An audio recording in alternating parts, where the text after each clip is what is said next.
Last week, I attended the Big Conversation, a campaign set up by the organisation Shelter. They work to improve different aspects of social housing nationally. However, this event brought people from different backgrounds across Manchester together to come up with ways to improve the social housing situation in the area and to discuss how to move the campaign forward next year. What's become really clear tonight is that we desperately need to build more social housing in this country, and here in Manchester we need to see that happening. In Manchester there's been no affordable housing built in new developments in the last year at all.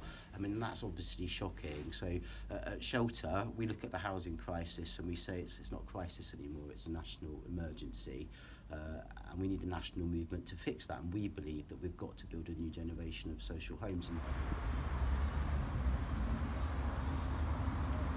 to harness the power of civic society. You know, the people we saw tonight, whether it's communities that are going to church in Salford or people who are going to the Hindu temple in Bury, it's about bringing together lots of different interest groups who have this one thing in common. They believe that we need to build more social housing so that their children have the hope of a decent future. And so we'll be campaigning for that in the new year. I'm really excited about that because Shelter has a great track record of winning in its campaigns. Coordinator Bryn there spoke about how more needs to be done. However, the local council are working hard to try and make sure that social housing becomes a priority.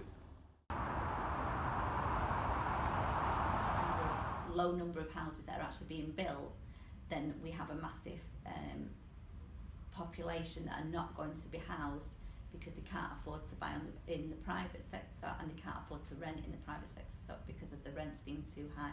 So it's really about getting the right type of housing at a fair, equitable rent that people can afford.